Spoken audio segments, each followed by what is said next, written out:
Now let us see about Python variables and operators in chapter 5. First, Python is a general purpose programming language. That is, this is a term opposite to specific purpose programming language. It is antonym to specific purpose. That is, it can be used for a variety of purposes including programming games and various other things. It was created by Guido van Rossum. He was working in the CWI company. CWI is the short form for Centrum Visconde and Informatica. It is a national research institute for mathematics and computer science. It is in Netherlands. This language was released in the year 1991. This Python usually it also means a snake, but this Python, our programming language, got its name from a BBC comedy series from 70s, that is from 1970 to 1979. The name of the series is Monty Python's Flying Circus. From that only this Python language acquired its name.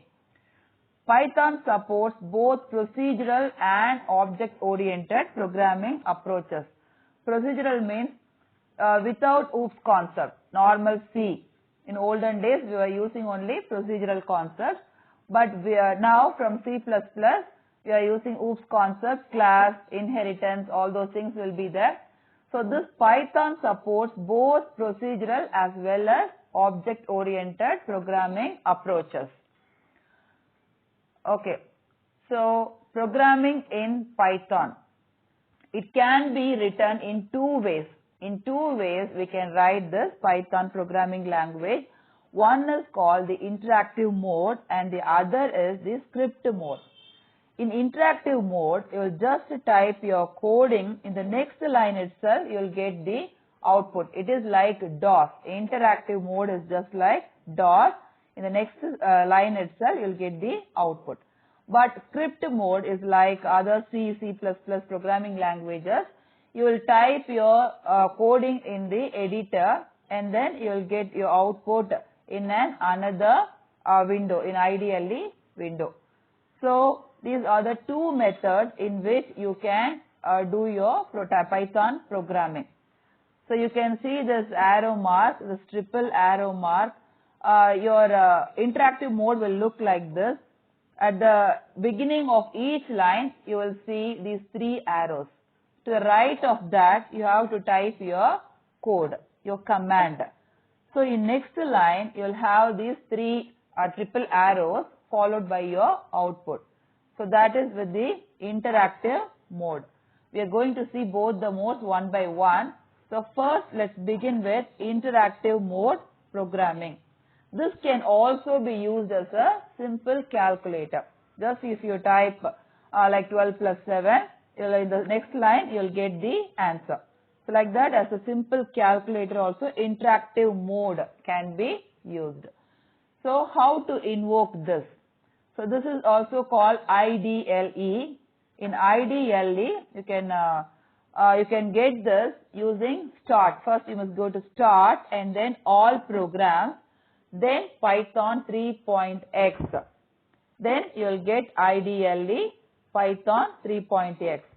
Or you can also click this Python icon. You can see it on this screen. So, you can click that also. It will be available in the desktop. You must create a shortcut. Then if you click that, it will take you to the Python IDLE window. Okay, so now you can see this Python window, IDLE window. It will look like this. It looks almost like a notepad. It looks like notepad. So, in the beginning, these lines will come as it is, and then it will begin with this triple arrow. Now, you must start typing your command. This is Python IDLE window. See this. In title bar, it is written as Python 3.7.2 shell. So, this is the IDLE window of Python. So, where you type your coding, this is called as interpreter. Interpreter. your interpreter is ready to accept your command. So here you are working in interactive mode in interpreter. Okay. So see here, just it look like this. These triple arrows will be there. Next to it, if you type 5 plus 10, you will get 15. Or like this, you can use other operators also. So you will get the specific output. So it will look like this, each line. This is totally different from C, C++. We don't have header files, void main, all those things. Just straight away you can type this segment in your interactive window. Starting from this print, Python programming language.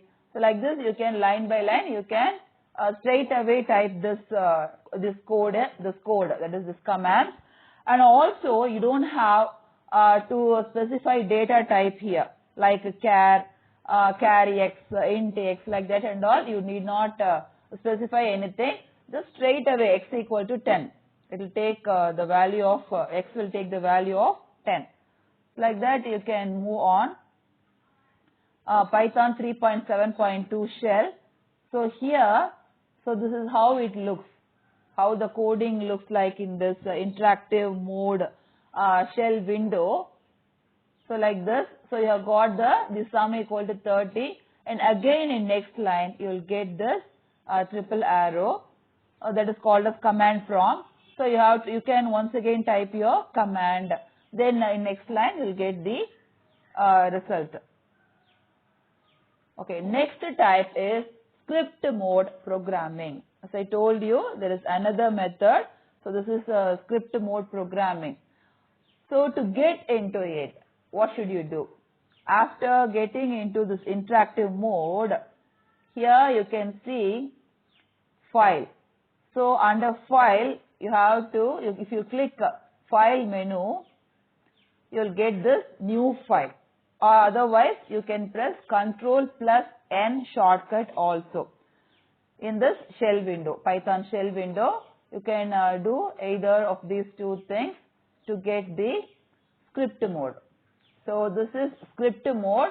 You can see Untitled on the title bar. It looks almost like, just like Notepad. So here you will type the coding. Like C, C++, you will type the coding here. But as I told you, header files, void main, all those things will not be there. Just straight away type the simplest Python code. So here you will type your coding. You will type your coding here. So you can see here, this is script mode. Just a equal to 100, all the values assigned to the variables, and then your print statement. So in the print statement, you are giving the sum equal to within double quotes, followed by comma and the variable name, that is C here. So here you get the output. Okay, before doing that, you have to save it. Like normal editors, just Ctrl plus S or file save. So like that, or save as. So like that you can save your coding, save your program in this script mode.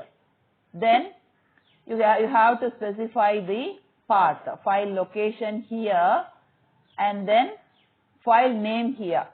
Extension of Python is py, that is whatever comes after the dot, your name followed by dot, and then whatever comes there, that is called as extension.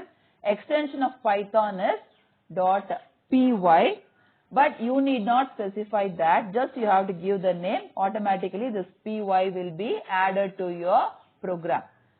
So after saving your program, you can run it using run menu, and in that run module. So like this you can run, or you can use F5 function key also. So here is your program, and then you use F5 or something. And now if there are no errors in your program, you will get the output. Here you can see one thing, that is, I told you there are two modes. First one is interactive mode. In interactive mode, where you type your program is called interpreter, and then you will get your output in the next line itself. And this is the other mode, that is script mode. In script mode, you started typing in a notepad like thing, but again it again takes you to the interpreter mode.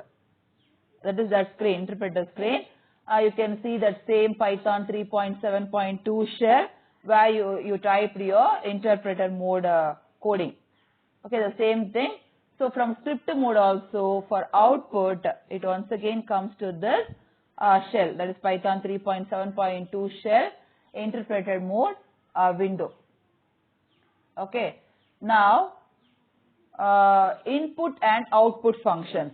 So for every programming language, there will be some specific functions for displaying something. They are called as output functions.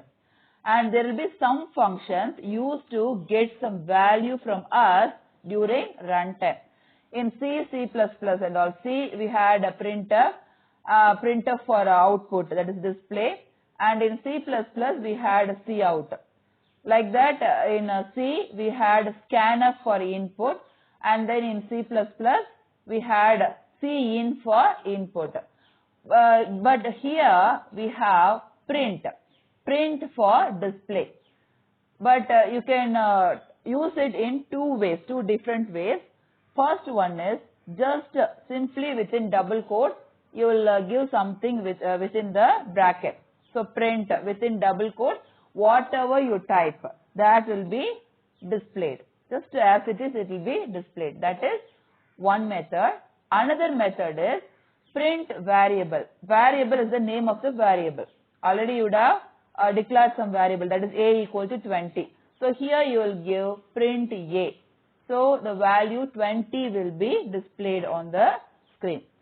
But here you must not use any quotation mark at all. So these are the two different ways of using print. Print statement, not printf, just print statement. So here we combine them two. That is string to be displayed as output. This is first segment, followed by comma and then the variable name. So it will be displayed, the result will be displayed as string to be displayed as output, comma, if the value of variable is 20, then 20. That is string to be displayed as output 20. Okay, like that it will be displayed. And one more form is here, that is string 1 variable. So think that value of variable, first variable is a. A has 10, value of a is 10, and another variable, next variable, value of this variable is, this is b. If this is b and its value is 20, then string 1 followed by value of a will be displayed, then string 2 followed by, that is string 1. String 1 if it is value of a. So value of a, then 10 will be displayed. Then value of b, then 20 will be displayed. Like that you can combine this quotation things and the variable names. Like that you can combine them. So for example, it is given here print welcome to Python programming within double quotes. So you can see here we are in which mode now? Interpreted mode. Interpreter mode means you will have this triple arrow mark. So by that you can identify that. So in the next line you get the output. Okay, next you have x equal to 5. So x is our data type. That is not data type, sorry, not data type. X is our variable name. It's assigned with the value 5. Next line, y is another variable assigned with the value 6. Next is z equal to x plus y. So these two will be added. Some of these two will be assigned in the variable z. Next print z. So next line you get the 11. You get the value 11. So whenever you use this print statement in that, next to that line only, you will get the output. Otherwise, if you assign some value in all those statements and all, you will not get any output in the next statement. So next you have print the sum equal to z. So the sum equal to is given within double quotes. So that will be displayed as it is. and then followed by z. Value of z is 11. So its value will be displayed. Next, print the sum of. So that will be displayed as it is, and then value of x is 5. That will be displayed, and is given within double quotes. So that will be displayed, and then y. Value of y is not given within double quotes. So value of y, that is 6, will be displayed, and again is given within double quotes. So is will be displayed as it is, and then z, value of z, that is 11, will be displayed. So don't forget that whatever you give within double quotes will be displayed as it is, and whatever you give without quotes, without quotation, its value will be displayed. It must be a variable, then its value will be displayed. So print is the output function. So you can use it to display something on the screen. Here the separator used to separate segments is comma. Using comma you separate various segments. Next, input function. So this is the syntax: variable equal to input within bracket, within quotation, prompt string. Prompt string, that is prompt string means whatever string, that is whatever sentence that has to be displayed on the screen, that is called as prompt string. So this is a syntax. Okay, you can see here in the example, that is city equal to input. Input is the input function. Okay, so within double quotes, enter your city. So this is totally different from other programming languages. That is, in the same statement, some display sentence, display statement will also be there. So what happens here is, when you run this code, enter your city, this command will be displayed on the screen. So enter your city. So you are going to type something that will be assigned to the variable city. Next, print I am from city. So I am from will be displayed on the screen, followed by the value of city. So value of city is Madurai, so that will be assigned. So look at this input carefully. Equal to variable name equal to input function. Input within bracket, you are going to display something, some string. String means always some word or phrase, some sentence. So within this input bracket, within that you will give some statement within double quote. So that will be displayed. So followed by that, you will give some value. That value will be assigned to the variable on the left side, that is city here. And another example is city equal to input. So here you can see that there is nothing, no string within this input function. So this is also possible. You can do this also. In this case, nothing will be displayed on the screen. So you can type whatever value you wish, that will be assigned to the variable city. But in most of the cases, you don't know what to type. So you are going to type some unknown, some wrong value. So you can type like Rajarajan here. So if you type Rajarajan, that is not a city. But because you don't know what to type there, so that will be assigned to the variable city. So to avoid that, you must always give some string within this input function. So in this page, you can see a small error, that is I am from is given, but to the left side of it, quotation mark is missing. So double quotes is missing. So that's an error, you must not do that. So within quotation, you must use I am from, followed by comma and a variable name. So you must give like this. Next, this is the input function. So actually the input function takes everything as a string. So what are even number also, if you type a number also, everything will be taken as a string here. So you must convert the numbers. If you want to use numbers, you must convert that. So x equal to int input enter number 1 within double quotes. So what happens here is, okay, you can see here, enter number 1. That will be displayed as it is. And then you are giving a value 34. So giving a value 34. And next, see, if we just give this input statement alone, that will be an error. So you have to convert this explicitly. That is, after x equal to, you can see this int. This int will convert the value 34 into a integer value, into a numerical value. Because as I told you, input will take everything as a string. String means characters, letters, words, phrase. So everything will be taken as string. So to convert it into a number, even though you type some number, that number will not be taken as a number by this Python. So to convert it into a number, then you have to use this int. So you use this input function as it is, but to the left side of it, you have to use int to explicitly convert that into a integer value. So like this, you can use your input function int. So alternative method. So there is another method. Here you have this x comma y. X comma y is, you have two variables. You have two variables, x and y, and you are using those functions twice.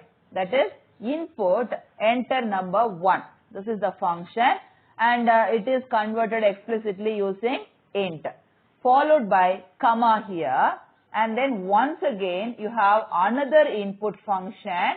In that you give the string enter number 2, and even there you are converting that explicitly using that int. So you have two separate usage of input function in the same statement. And don't forget to note that there are no commas or semicolons or nothing at the end of each statement.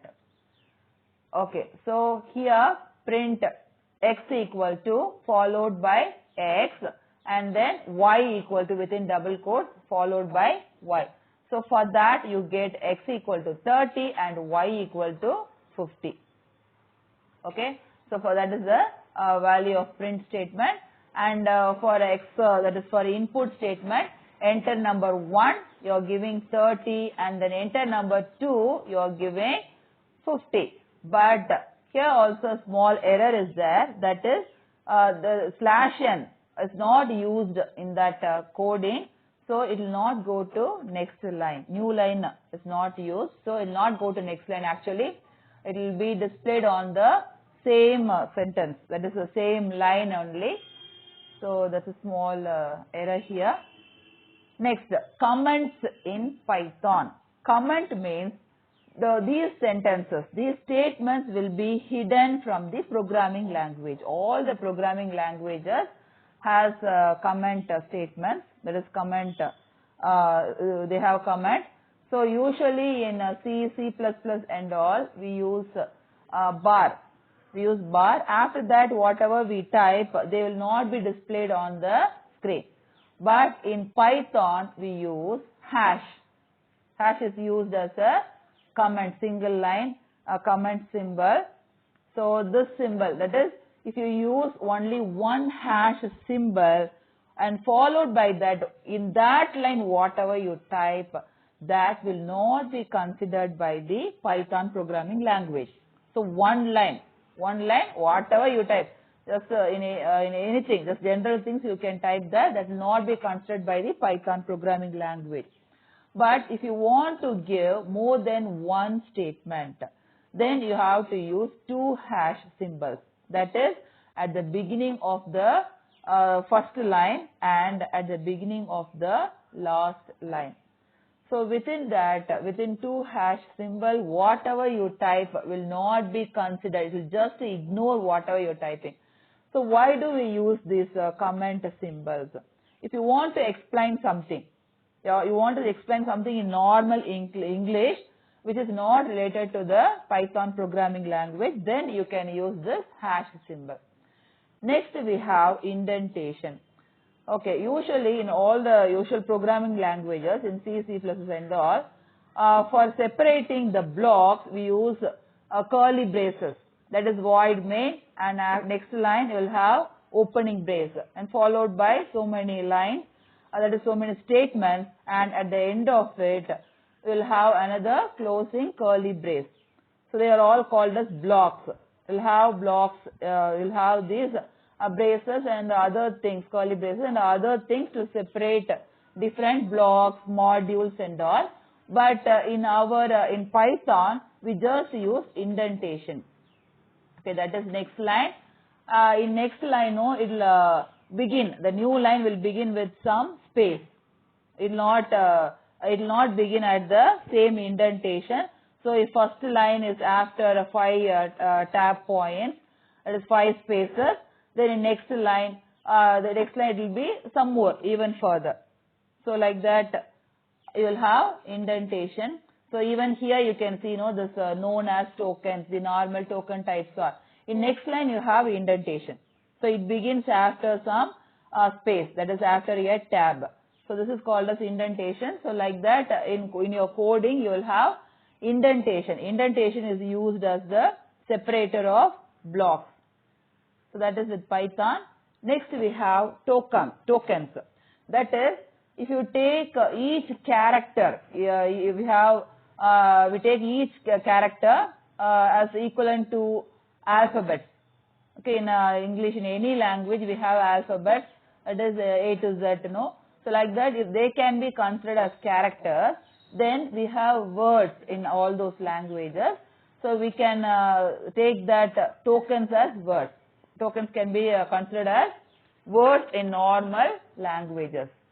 So in English, we have like noun, pronoun, all those things. So like that, in our programming languages also, we have tokens.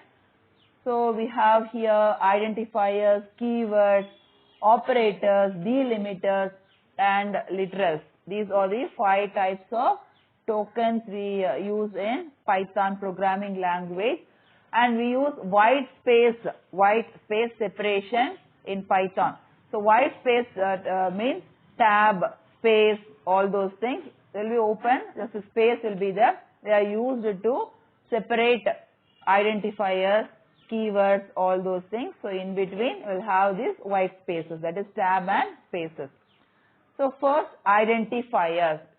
In the tokens list, first we are going to see identifiers.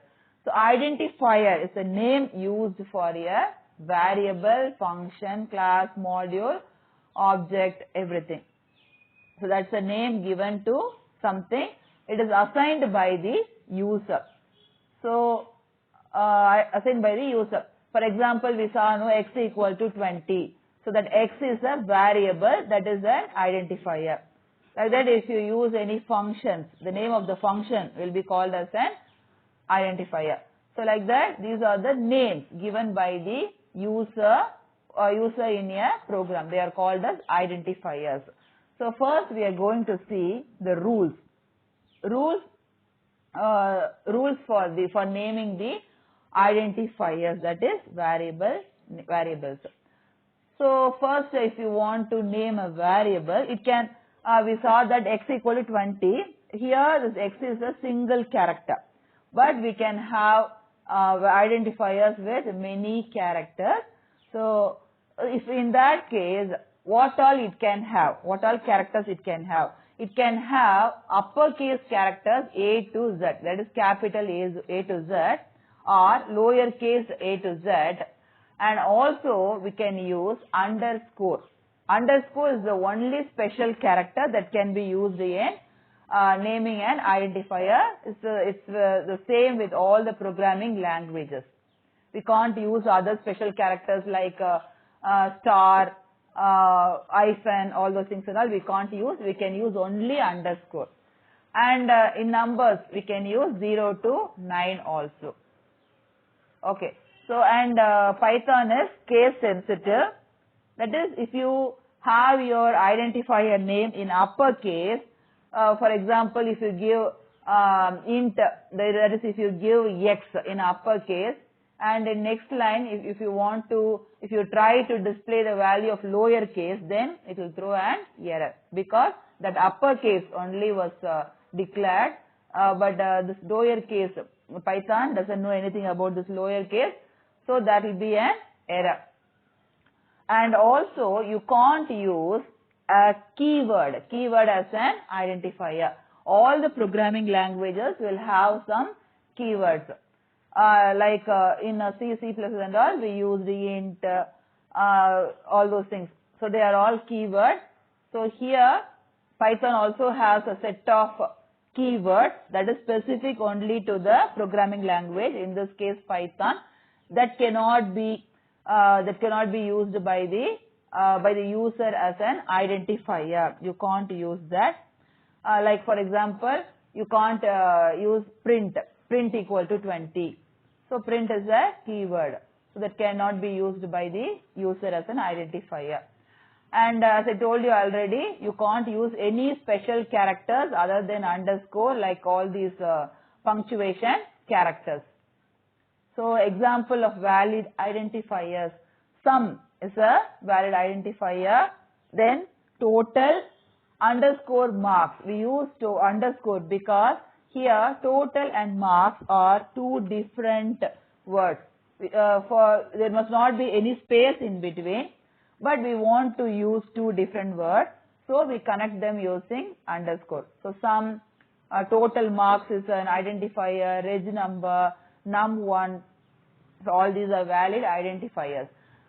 Next example of invalid identifiers, that is the identifiers we can't use. They are 12 names, that is in the beginning of identifier only alphabets can be used, otherwise underscore can be used, but here we have a number 1, so it's not valid. And then in next example, name dollar symbol is there. As I told, we can't use dollar symbol, only underscore is allowed, so this is also an error. Next, total hyphen mark, we can't use hyphen mark, so this is an error.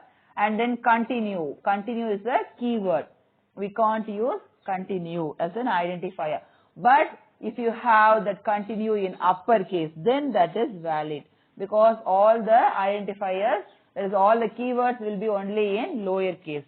So if you use something in uppercase, then that is a different word, that is allowed. Okay, next is keywords. As I told you, keywords are specific, a set of specific words which can be used only by the programming language. All the programming languages has this set of words. So here our Python interpreter also has this set of words. So you can see some of them: false, none, true, class, continue, def, finally. So all these while, return. So all these are keywords of Python. So you can't use them as identifiers. Next, operators. If you type x equal to a plus b, then a and b are operands, and then that plus is the operator. That is which are used to do some calculations, plus multiplication, less than symbol, more, that is lower than symbol. So all these symbols are called as operators. So they are classified into different types based on their varieties. First we are going to see arithmetic operators. Arithmetic operators are used with decimal numbers, that is plus, minus, all those things, multiplication, division, all these are called as arithmetic operators. So here assume a equal to 100 and b equal to 10. So we are going to evaluate the following expressions. So a plus b is an expression, a into b is an expression, and as I told you already, a and b are called operands, and this plus, minus, multiplication, all these are called as operands.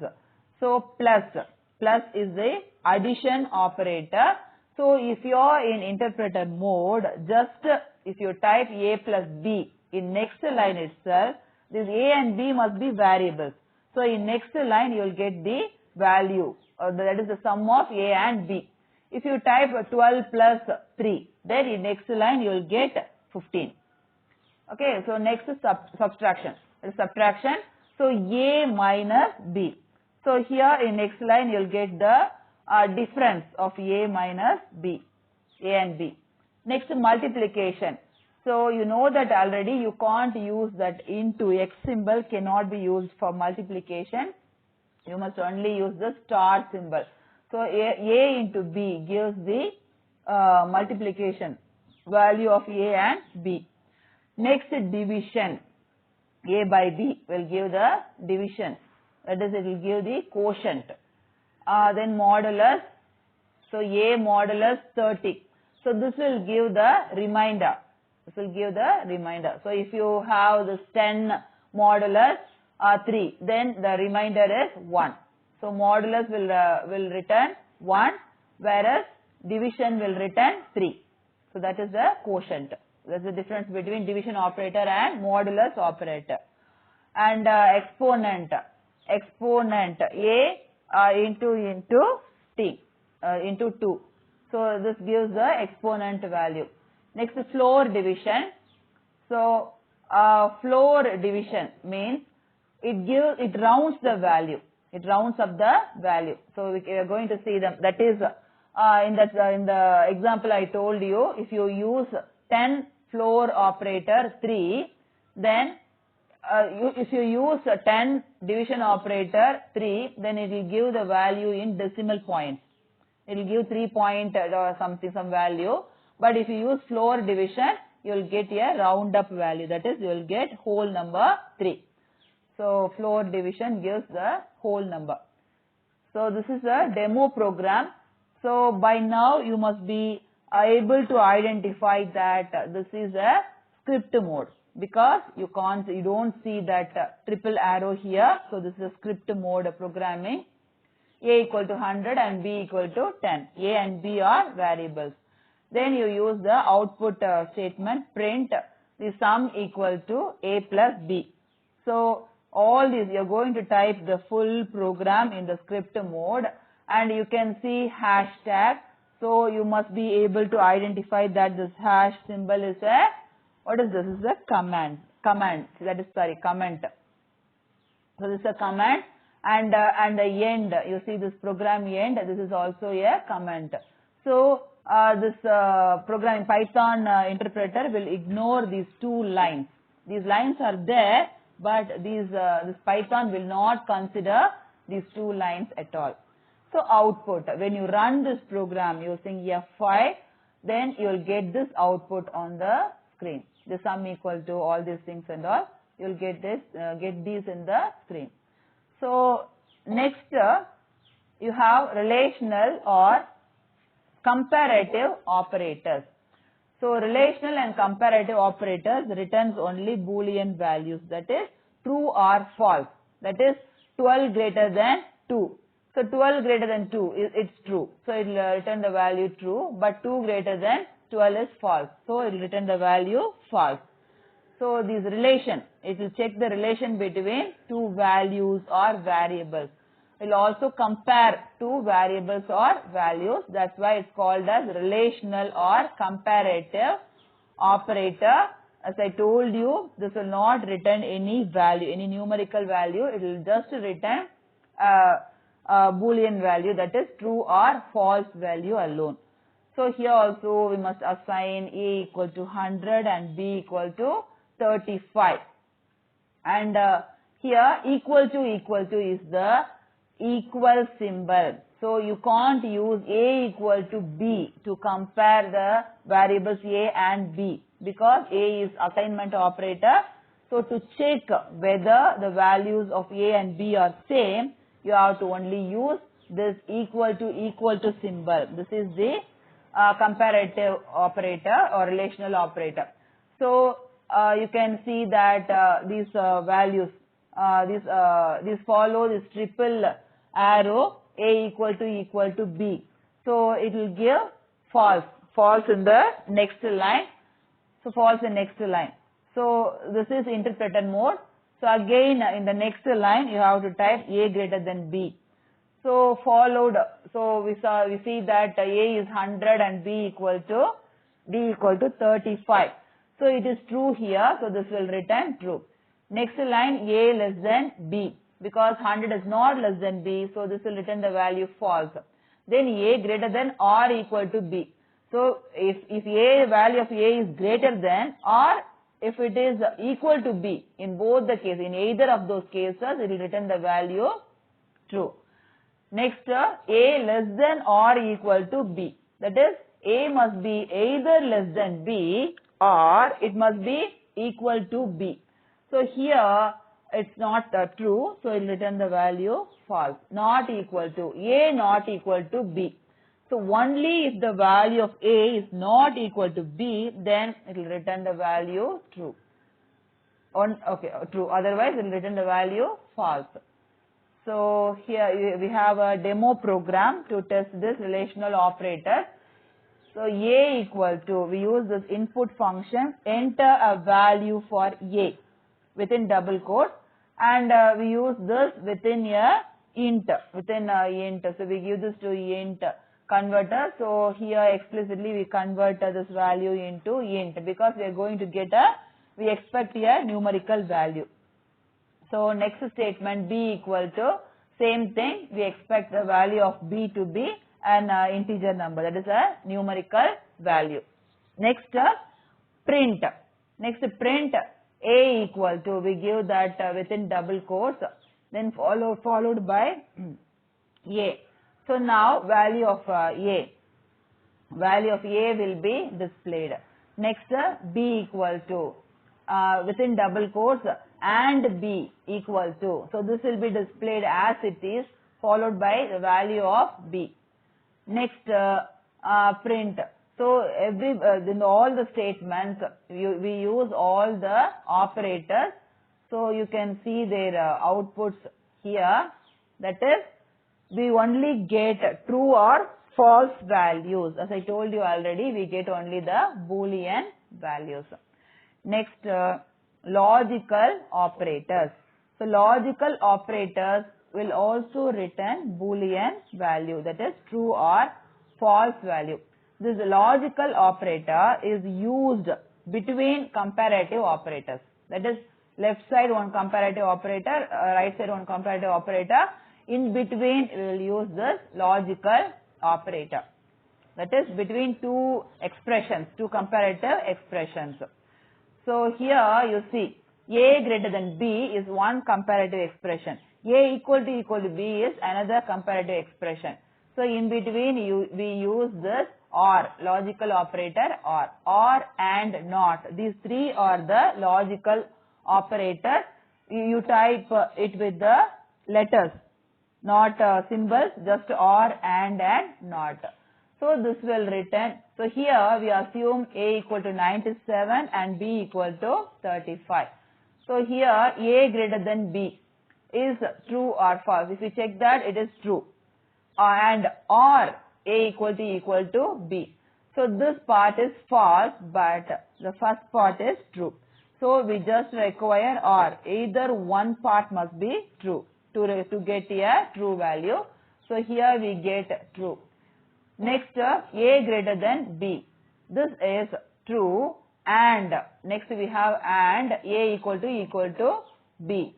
So next second part is false.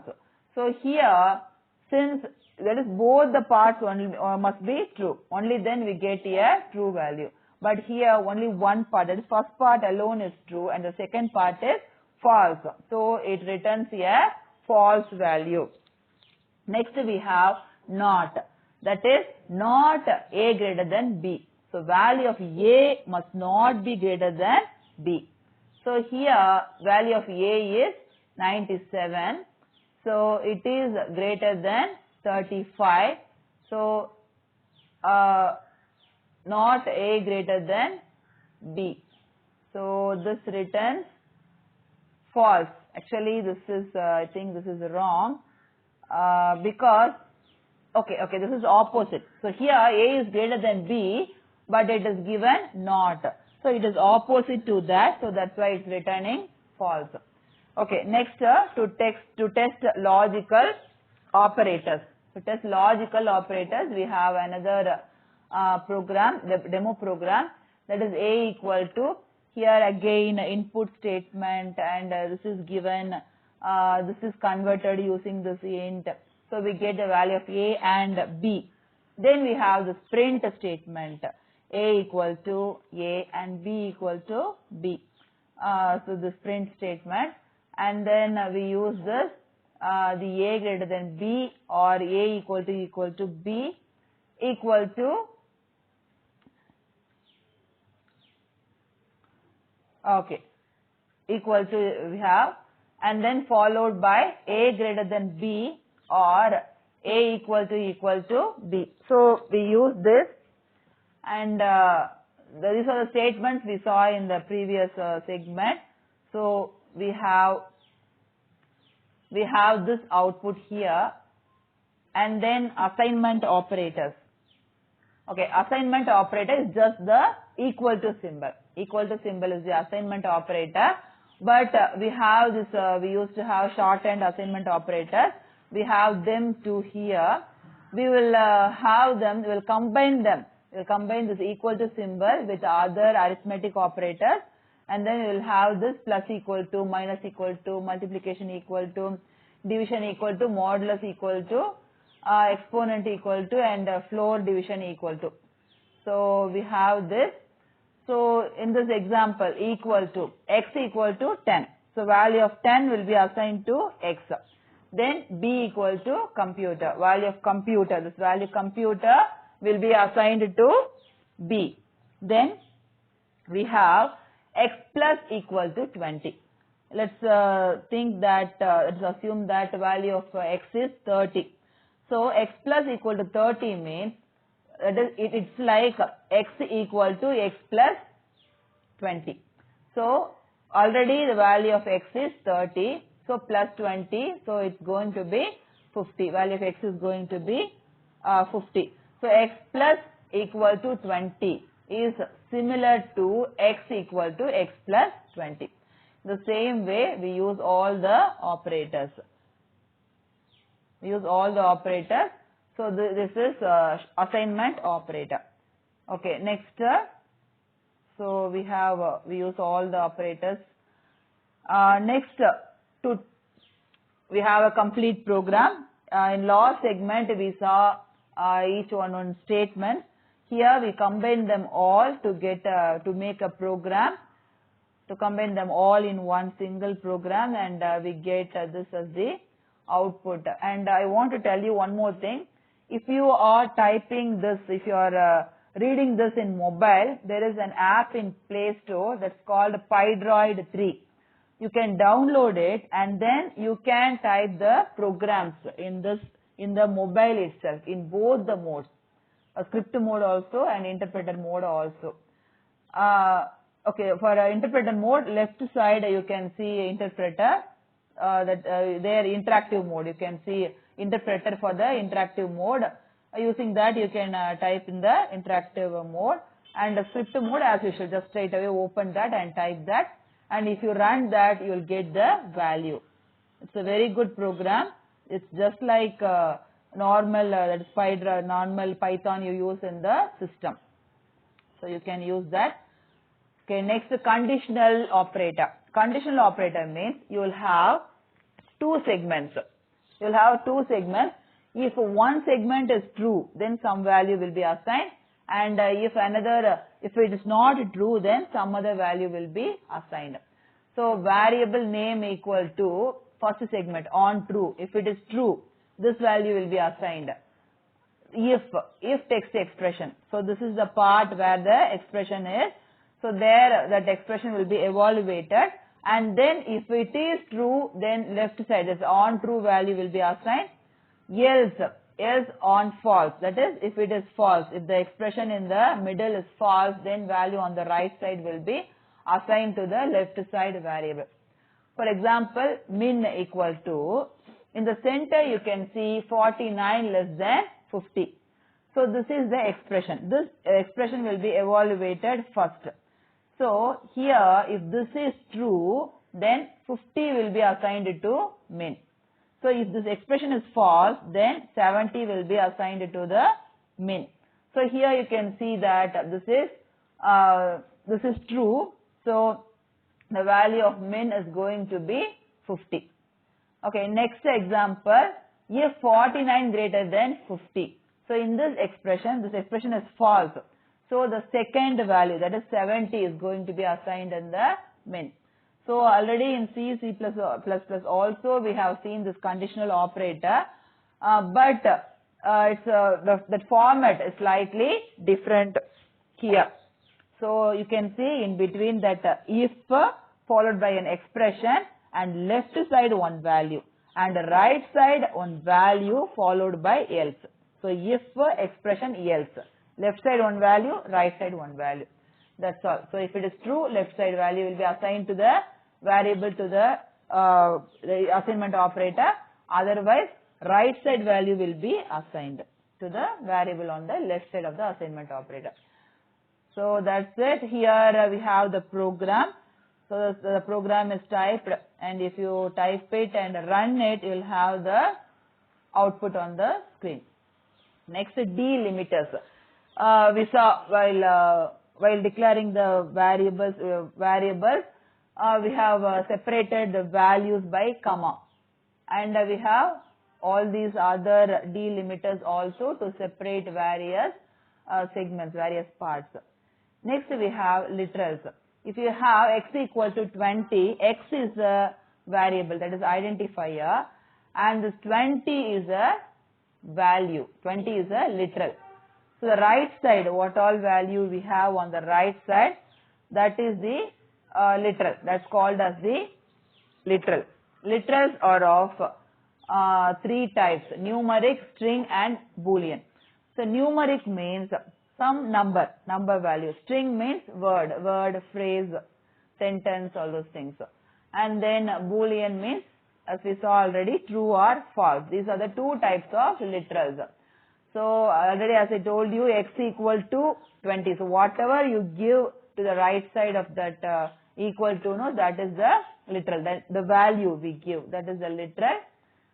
So first we are going to see numeric literal. So numeric literal is of three types, that is integer, float, and complex. So here we have this binary literals, decimal literal, octal literal. You know already binary means it comprises of zeros and 1.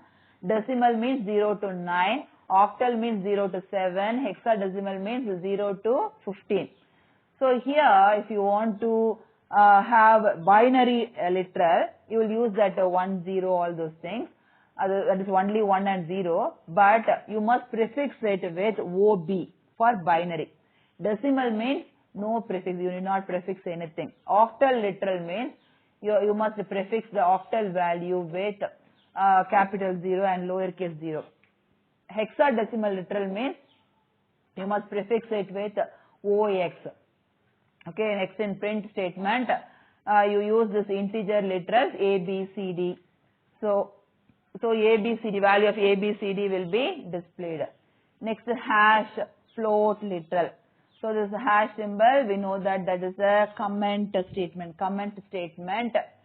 So here this will be it will be hidden from the Python's I, that is Python interpreter's I. Okay, float underscore 1.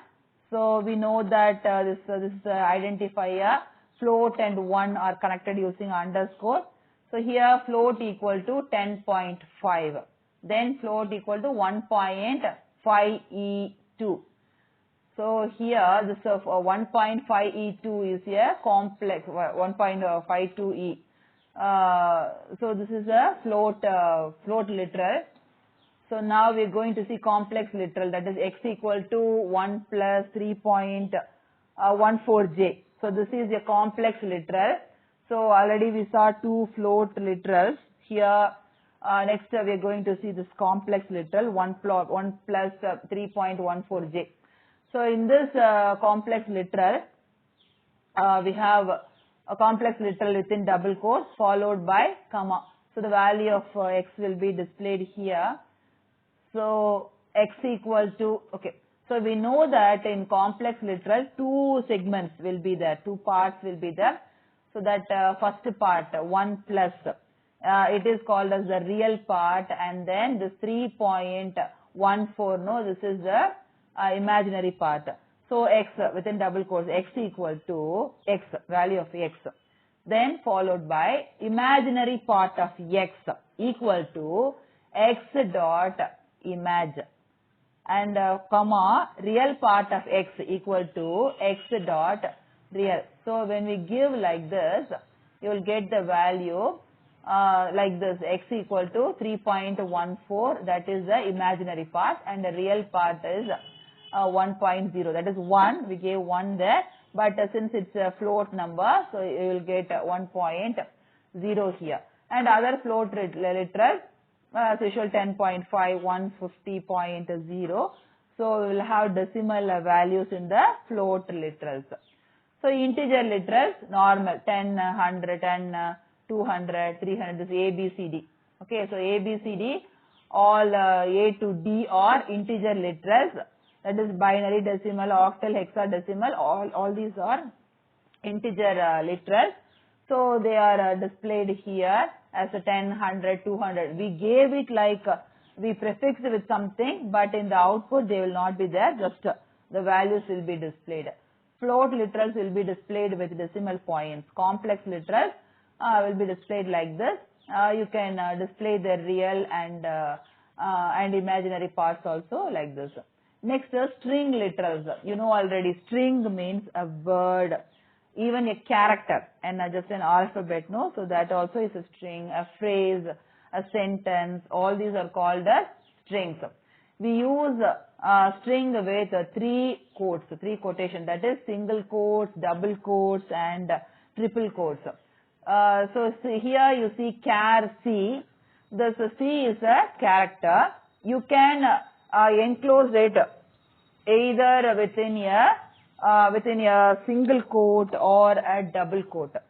You can enclose it within these two. But if it is a single word or phrase, you must enclose it within double quotes. But if it is multi-line, that is many line, then definitely you must use triple quotes. So for single character, single quotes or double quotes. For a string, for a word or sentence, definitely double quotes. For multi-lines, that is for many lines, triple quotes. So like that you can give, and then print strings, print char, print multi-line str. Multi-line str is the name of a identifier, character. Identifier, that is variable. So like that, if you give, you will get these three outputs. So this is Python for the string, that is for the phrase, and then C is the character, and the next line, actually here this is multi-line string is given, but this is actually a single statement. But you can give more lines in between, 3 lines, 4 lines, like that. You can give more number of lines within the double quotes. So like that you can use. Next, Boolean literals. Boolean means, you know, it is true or false value. So Boolean 1 equal to true, Boolean 2 equal to false. Here also we attach this Boolean and 1, both of them using this underscore. Underscore connects them and makes them as a single word, because you can't use two different words in as an identifier. Then print, demo program for Boolean literals. It will be displayed as it is. Next, print Boolean value within double quotes, comma Boolean 1. So Boolean value 1 colon will be displayed as it is, followed by the value of Boolean 1. Here true. True will be displayed. Next line, Boolean value 2 colon will be displayed as it is, followed by the value of Boolean 2, that is false. So you'll get the output like this. Next, escape sequences. So escape sequences means you can't type at all. You can't type certain symbols at all. Those symbols are called as escape sequences. They are special characters. They give something. They are used to do something. You can't just display them on the screen. For example, /n. You can't type /n, but if you type wherever you type /n, it will take you to the next line. So that has a specific, special purpose. Like that /t. You can't just type within double quotes. If you give that is, if you give /t, then it will give you a space in between your words. So you see here, print it's raining. So what it gives within double quotes, it slash single quotes yes. So what it gives, it's that is apostrophe, single apostrophe. You can't just type single apostrophe. So if you want to insert a single apostrophe in your output, that is within your print statement or anything, then it has to be prefixed by the slash. Okay, left side of it, you have to attach a bar, that is /bar. So straight away you can't give it's raining. That's not possible. So if you want to use that, you have to prefix it with the bar, slash. You have to attach it. So like that, all these are called as escape sequence. So you can't use / also. Just you can't give print /test. If you want to do that, that's not possible. So if you want to have the slash in the output, then you have to add one more slash to the left side of it. So that is an escape sequence. Like that doesn't. You can't just insert a single quotes. If you want to, wherever you want to use single quotes, then to the left side of it, you have to prefix it with a slash. Like that, double quotes also. You can't straight away use double quotes. Prefix it with a bar. Okay, like then only you can use the, use the double quotes. Next, Python /n. Python will be displayed as it is, and then /n must take you to the new line, but here in the output it's not shown like that, and then followed by the language. Then Python /t. The /t gives space. It inserts a space between Python and language. So /t means tab. Next, Python data types. So usually in other programming language we used to have int x equal to 20. X is a variable, 20 is a literal, and int is a data type. Here we don't specify any data types, but we have data types. We have them like number, string, Boolean, tuples, list, dictionaries, like that. We have various different data types. First, number data types. Number data types are decimal, octal, hexadecimal. So we saw that already. We saw that decimal integers can be given as it is. Octal integers prefixed by this O, hexa with OX. Long decimal integers must be suffixed with L. That is, to the right side of them, we have to attach this L. Okay. And exponent data contains decimal digit part, that is decimal point, exponent part, followed by one or more digits. Okay, that is with the decimal digit. Okay, so floating point data, you see this 1, 2, 3.34. So this is a floating point data. And this exponent data, that is, this is also a floating point value, but we have this E in that is either capital E or lowercase e. Then if you have them, it's called as exponent data, exponent floating point number. So then we also saw complex number already. Complex number has two parts, that is imaginary and real parts, that is real and imaginary parts. Next, Boolean data type, we saw that that is a true or false value can be there. So we have this two values for Boolean data type. Next, we have string data type. In string data type, we have this three types, that is within that is a phrase or many lines or single quotes, that is a single character within single quotes. So we saw this also. So these are the three types of string data types. So already we saw that in literals. But here this is data type. So that's an example. That is x equal to 20 means x is a variable left side we don't specify here, but that is the data type here. So we don't specify, but it will be taken, it will be considered by the Python. So that is the data type, and right side we have literal. So like that, now this is the end of the lesson.